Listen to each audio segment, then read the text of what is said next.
They laughed when my brother raised his glass and called me a quitter. The word cut deeper than any wound I ever patched on the battlefield. I am Genevieve Lawson, a former Army medic who walked away not because I was weak, but because my mother needed me. Yet in that room, in front of family and strangers, my years of service vanished under one cruel word. That night was supposed to be his celebration. Instead, it became the night everything changed. The scent of polished wood and overpoured cologne clung to the air as I stepped into the country club on the shore of Lake Erie. Tables draped in navy linen stretched across the room, the kind of decor meant to look elegant, but coming off more like an attempt at middle-class grandeur. A band played soft country tunes in the corner, and near the dessert table sat a sheet cake from Costco with "Congratulations" scrawled across it in bright blue frosting. I arrived late, still wearing my dark work pants, a faded V-neck sweater, and the olive windbreaker with a small EMS patch stitched to the shoulder. The faint sting of disinfectant and diesel from the ambulance clung to me, and I caught the sideways glances of relatives who always measured a person by appearances first. The MC clinked his glass for silence and lifted his voice over the room. "Let's raise a glass to our guest of honor."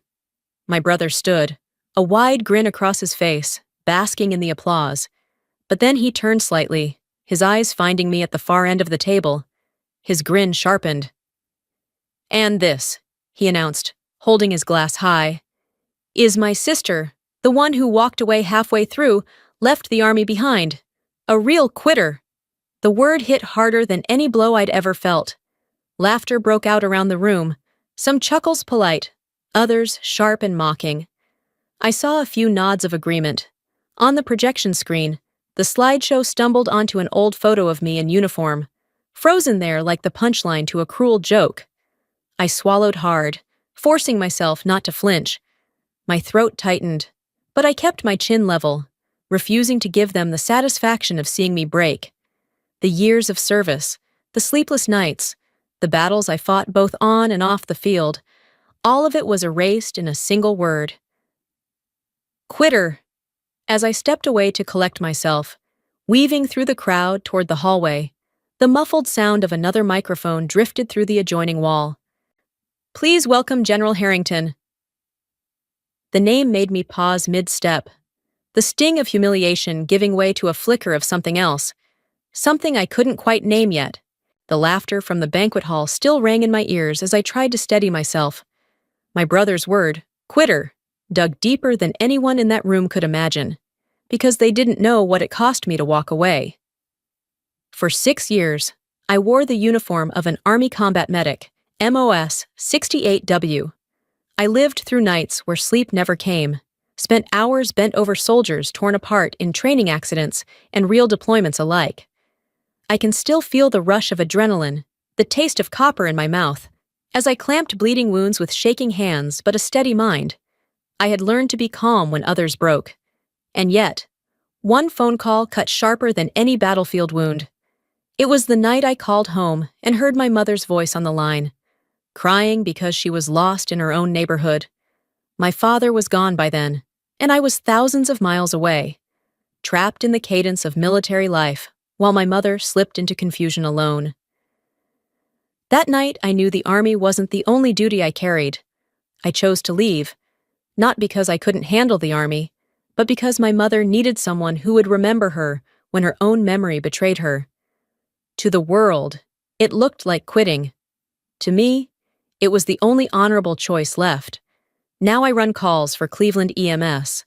Night shifts, endless sirens, the vinyl stretchers that never quite lose the smell of sweat and antiseptic. It isn't glamorous. No medals, no grand applause. But every life I help save feels like a quiet oath kept. I may not stand in formation anymore, but service has never left me. Still, one memory gnawed at me.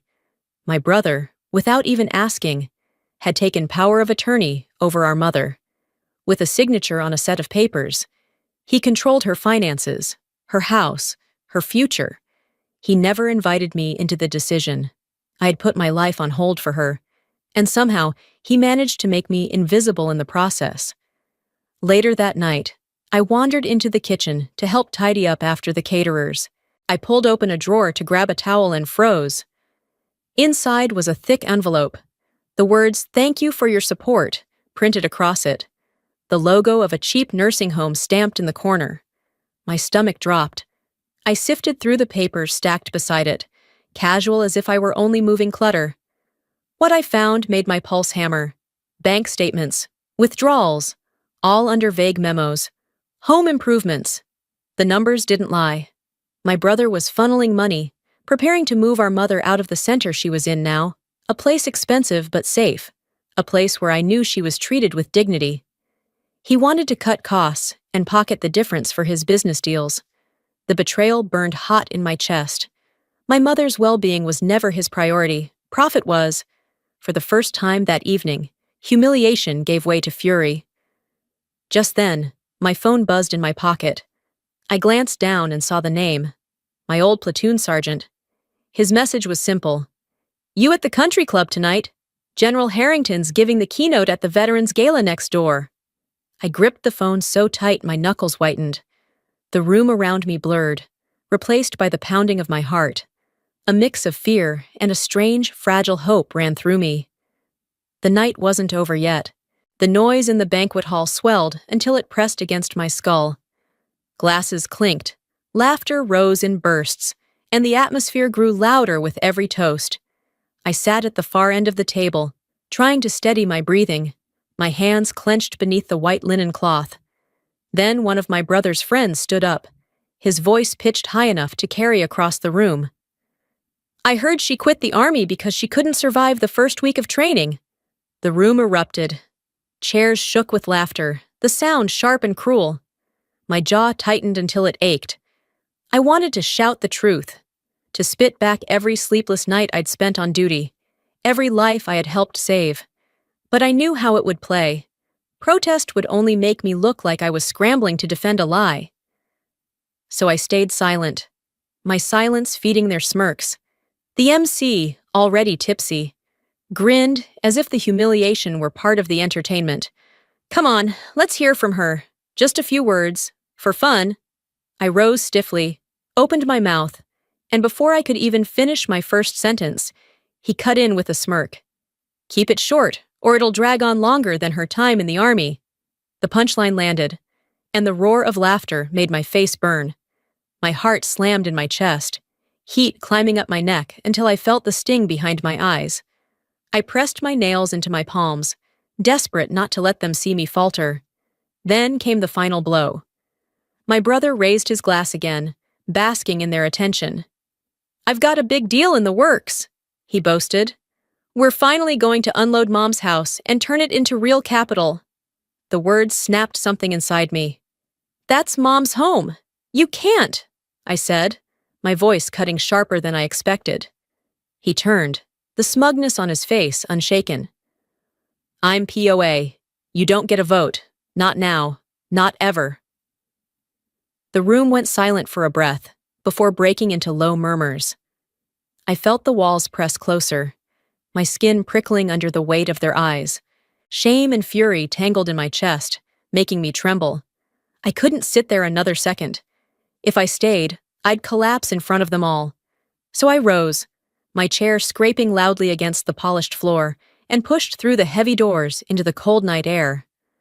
The hallway was dim, the muffled music and laughter leaking through the walls, but the chill of Lake Erie cut through the crack in the door, sharp and bracing. I leaned against the wall, drawing in deep gulps of cold air until the trembling in my chest began to steady. I pulled out my phone and dialed the elder law attorney I had been quietly consulting for weeks. When she answered, I asked about the process for auditing my brother's use of the POA. Her response was calm, professional, and firm.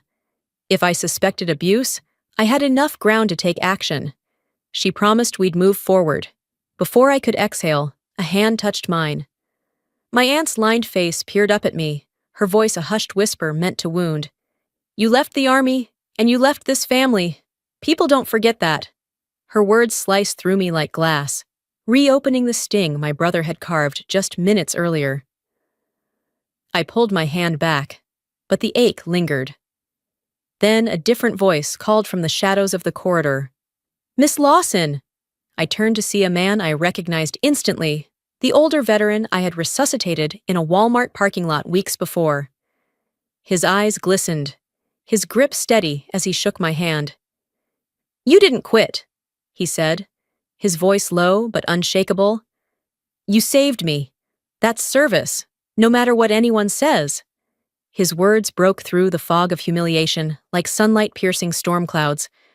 My throat tightened, but for the first time that night, it wasn't from shame. He pointed toward a door just down the hall, where a banner hung over the entrance. "Veterans Gala Tonight, featuring General Harrington." The muffled echo of applause drifted through as the announcer welcomed the keynote speaker. The veteran's voice softened. "The general knows who you are. Go. That door opens to something different." I stood there, staring at the glow spilling from the crack beneath the gala doors. My hand still clenched around my phone, my chest heavy with fear. Yet inside me, a fragile spark flickered. For the first time all evening, humiliation gave way to something else. Hope. I slipped back into the banquet hall to collect my purse and jacket, hoping to leave quietly. But the moment I crossed the threshold, I felt the eyes on me. People paused in their conversations, glancing my way as if waiting for the quitter to crack. Then the lights dimmed, and my brother's voice rose over the microphone. "Let's show everyone what a family of achievers looks like." The projector flickered to life, flashing photos of smiling relatives with promotions, new homes, and shiny cars. At the end, in bold letters across the screen, appeared the words, "When a family has to carry the weight of a quitter." Laughter thundered through the room once again. My face burned so hot I thought I might combust right there. But I stood frozen, my fists clenched at my sides.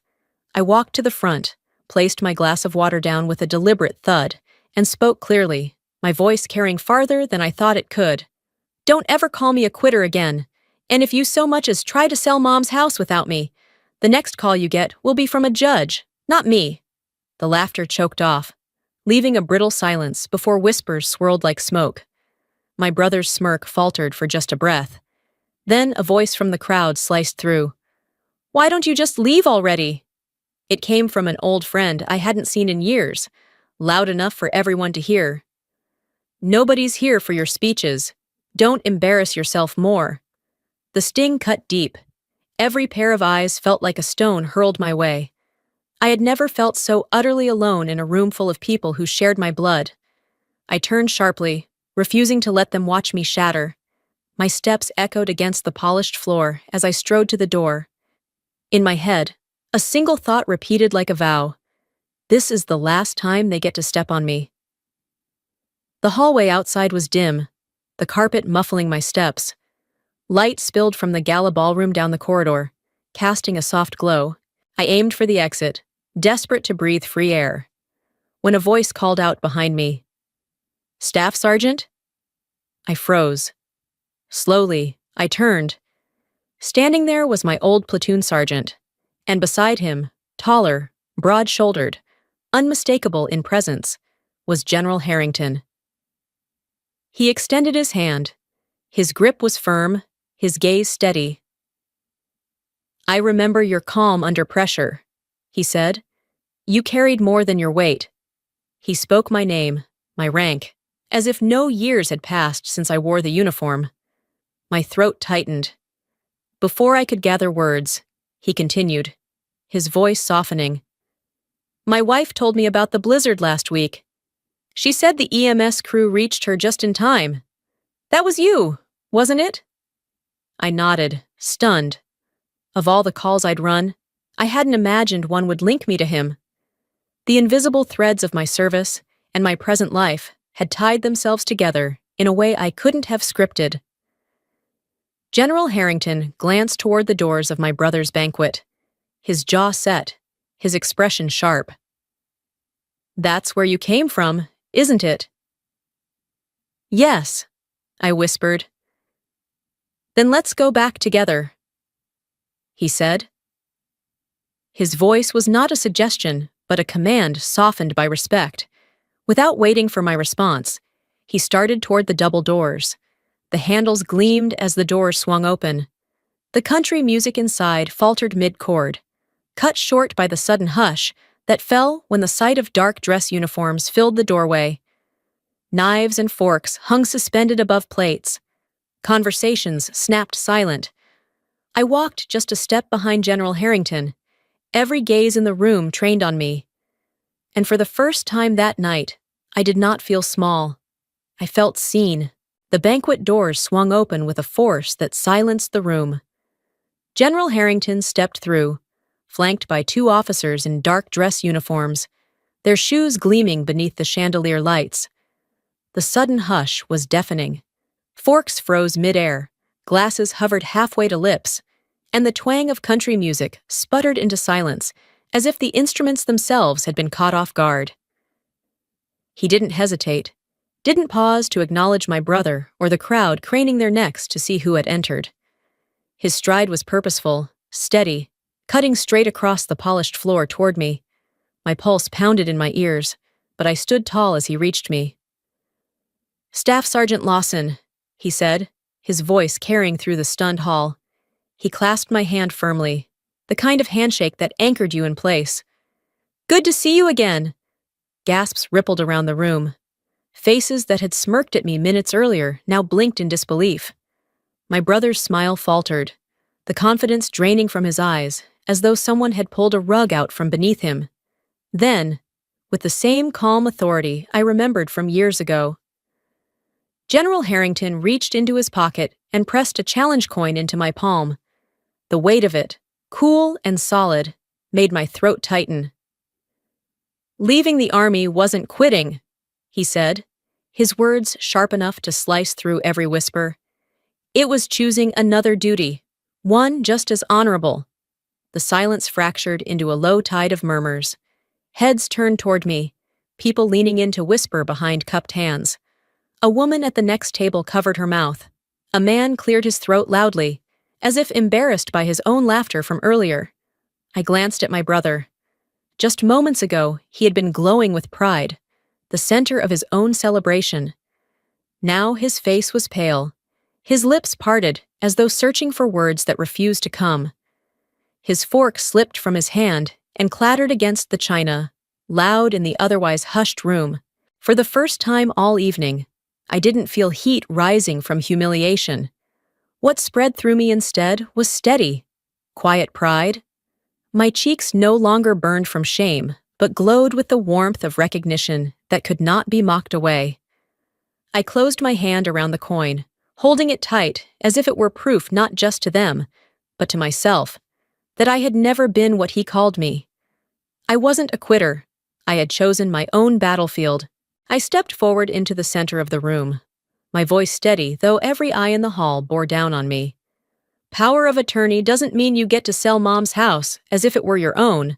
I'll be requesting a full audit, and from this moment on, no transaction goes forward until an attorney verifies every detail." The ripple of shock moved like a wave through the tables. I reached into my purse, pulling out the copies I had prepared, bank statements I had quietly photographed. "Here," I said, holding them high enough for the front tables to see. Withdrawals labeled home improvements, again and again. Yet not a single repair was ever done. Whispers broke out across the room. Faces turned, no longer watching me, but swiveling toward my brother. The certainty he had worn all evening drained away in seconds. His jaw twitched, his smile stiffened. And then he tried to laugh it off. Those are just routine expenses. Nothing out of the ordinary." But his voice cracked, thinner than before, and his eyes betrayed the panic he was trying to mask. He shifted in place, tugged at his collar, then stammered something about accounting errors. The swagger that had carried him through every toast was gone, leaving only a man cornered. General Harrington, who had stood quietly at my side, chose that moment to speak. His words cut like steel striking marble. "Leadership isn't about power. It's about accountability." The sentence fell into the silence like a hammer on glass. Every whisper stopped.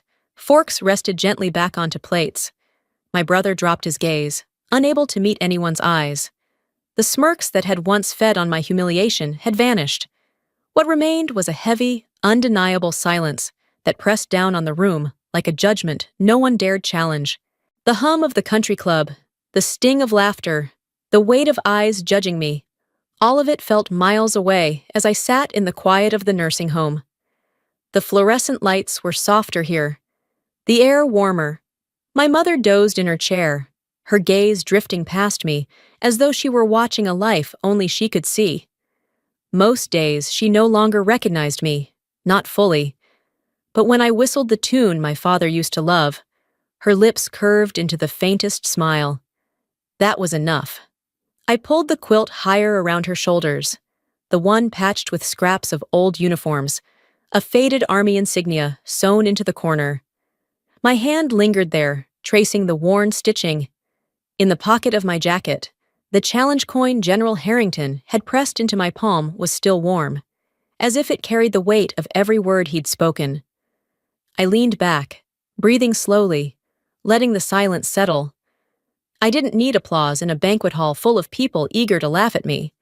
I didn't need their approval, their validation, or even their understanding. What I needed was right here, to know I had chosen correctly, that I had defended the one person who once defended me. I hadn't quit. I had simply chosen a different battlefield. Outside the window, the wind off Lake Erie whistled against the glass, carrying the cold night across the water. I closed my eyes, the sound folding into the stillness, and for the first time in a long while, I felt completely at peace.